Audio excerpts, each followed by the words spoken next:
이번 시간에는 파워포인트 2013의 기본 환경을 이해하고 온라인 테마, 즉 템플릿을 활용한 빠른 문서 작성 방법에 대해 학습하겠습니다.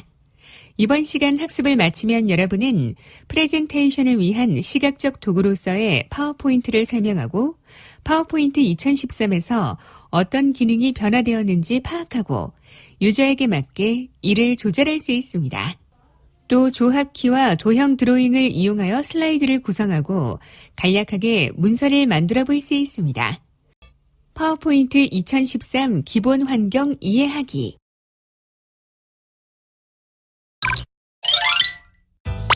여기는 이렇게 수정하면 돼요. 와, 지급하신 기능 처음 봐요.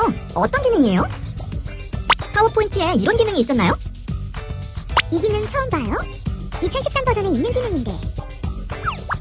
박사원도 2013 버전 사용하지 않아요? 네, 저도 2013 버전인데. 혹시 저 몰래 추가 기능 설치하신 건 아니죠?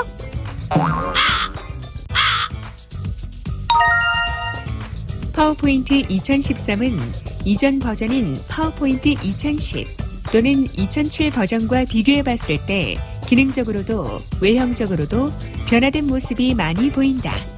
이러한 변화가 필요했던 이유를 알고 잘 활용하기 위한 방법을 배우고 싶다. 네, 파워포인트 2013은 전작에 비해서 굉장히 많은 것들이 달라졌습니다. 처음에 들어가는 화면에서 슬라이드부터 나오는 게 아니라 온라인 서식을 먼저 결정을 해야 된다든지 아니면 슬라이드의 기본적인 비율 자체가 달라졌다든지 하는 굉장히 많은 변화가 있는 파워포인트 2013 버전인데요. 아마 이렇게 변화된 데에는 분명히 이유가 있을 겁니다. 파워포인트 2013이 어떻게 변경됐는지 함께 알아보면서 앞으로의 프레젠테이션 환경이 어떻게 변할지 예측하는 것도 재미있을 것 같습니다. 그러면 이제부터 파워포인트의 2013이 어떠한 모습으로 변했는지 함께 알아보도록 하겠습니다. 네, 가장 처음으로 파워포인트 2013을 실행을 하면 나타나는 모습인데요. 이 전작과 다르게, 이 전작인 2007, 2010 버전과는 좀 다르게 슬라이드가 들어가 있는 편집 화면으로 바로 넘어오는 게 아니라 그 전에 온라인 서식이나 테마를 검색해서 선택을 하고 들어갈 수 있게끔 바뀌었습니다. 그래서 이 안에서 내가 원하는 검색어를 쳐서 검색을 하실 수도 있고요. 그 다음에 아니면 새 프레젠테이션을 선택해서 이렇게 우리가 조금 익숙한 슬라이드 하나가 딱 나오는 이런 형태의 편집 화면으로 이동을 할 수도 있습니다. 자, 이렇게 슬라이드를 이동을 하고 나서 보면 슬라이드의 비율 자체가요. 전작과는 확연히 다르다는 것을 좀 알 수가 있습니다.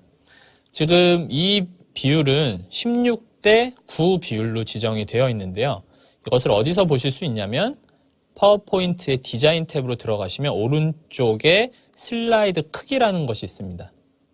자, 여기서 보면 표준 와이드 스크린 중에 와이드 스크린이 16대 9가 기본 설정 비율이라고 생각을 하시면 될 것 같아요.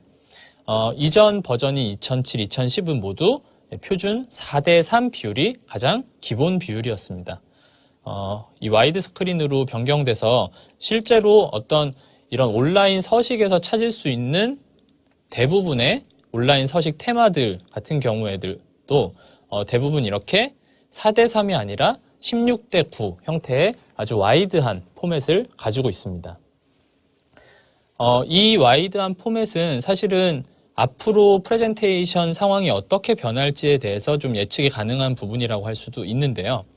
우리는 현재 16대 9 비율의 모니터 또는 우리가 사용하는 휴대전화도 모두 16대 9, 또 TV 이런 것들이 다 와이드 형태의 모습을 띠고 있습니다. 그렇기 때문에 실제로 우리 눈에 익숙한 것은 4대 3이 아닌 현재는 이러한 16대 9 비율의 디스플레이 형태라고 볼 수가 있는 거거든요. 그래서 앞으로 파워포인트도 4대 3이 아닌 16대 9 쪽으로 조금 많이 따라오게 될 겁니다.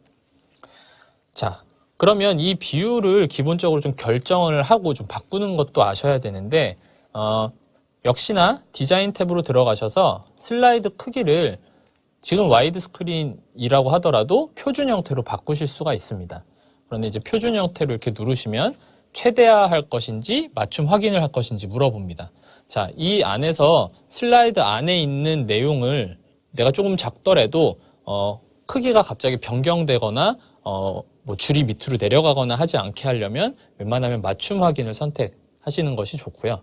이렇게 맞춤 확인을 하게 되면 슬라이드 전체가 모두 4:3 비율로 변하게 됩니다. 이 파워포인트 문서를 만들 때 가장 먼저 해야 되는 게 사실은 이 슬라이드 비율을 정하는 겁니다. 이게 결국은 내가 그림을 그릴 도화지라고 생각을 할 수 있기 때문에 이 슬라이드 비율부터 먼저 정하시고 나서 그 다음에 문서를 구성해 나가시는 게 알맞은 방법이라고 할 수가 있겠고요. 자, 여기 슬라이드 크기에서 보면 사용자 지정 슬라이드 크기라는 게 있습니다.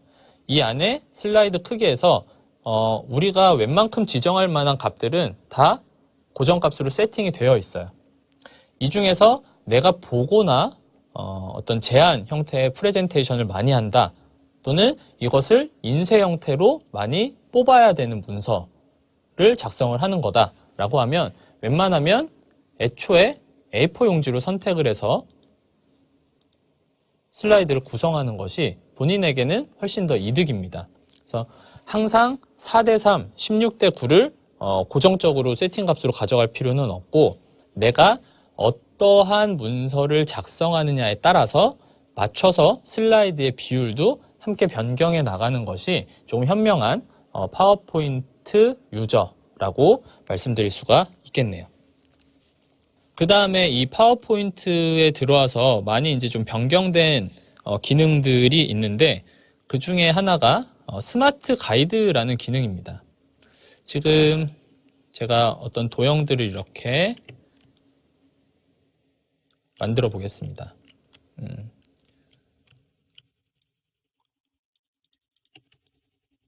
자, 이렇게 만들다 보면 이 도형 사이에 간격을 잡아주는 지금 화살표가 나타나죠? 그리고 위아래로 같은 위치에 있다라고 하는 붉은색 선들이 위아래로도 나타납니다.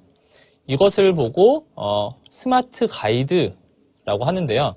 이 스마트 가이드 같은 경우에는 내가 어떻게 이미지나 또는 도형, 텍스트 상자를 배치할 때 파워포인트에서 조금 더 쉽게 배치할 수 있게끔 도와주는 기능이라고 보시면 됩니다. 2010 버전에서부터 먼저 나오게 됐는데, 2010 버전보다 지금 2013 버전은 객체 간의 간격, 그리고 윗선과 아랫선, 그리고 중심, 이런 것들을 모두 맞춰주기 때문에 훨씬 더 좀 편리해졌어요. 그래서 예전보다도, 이전작보다도 훨씬 더 강력해진 기능이 있기 때문에 스마트 가이드를 사용을 하시면 사실 다른 기능이 없어도 마우스만으로도 충분히 어느 정도는 도형 드로잉을 해낼 수 있다, 이렇게 보여집니다. 근데 이런 그 스마트 그리드 기능을 막 움직이다 보면 그 부분에 갖다 대면 이렇게 좀 어느 정도 고정이 되기 때문에 좀 불편해 하시는 분들도 종종 계시더라고요. 그래서 이 스마트 가이드 기능을 끌 수가 있습니다. 보통 슬라이드의 빈 화면이나 아니면 슬라이드 바깥에 이렇게 빈 곳을 선택을 하시면 눈끝 및 안내선이라고 나오고요. 그쪽에 커서를 가져다 대시면 이렇게 스마트 가이드에 체크가 되어 있을 겁니다. 이 체크를 해제하시고 나면 이렇게 움직일 때 전혀 스마트 가이드가 나타나지를 않죠. 그래서 이렇게 스마트 가이드를 해제하실 수도 있습니다. 자, 스마트 그리드 가이드에 대한 기능을 스마트 가이드에 대한 설명을 드렸고요. 그 다음에 이제 발표자 도구 화면이라는 것으로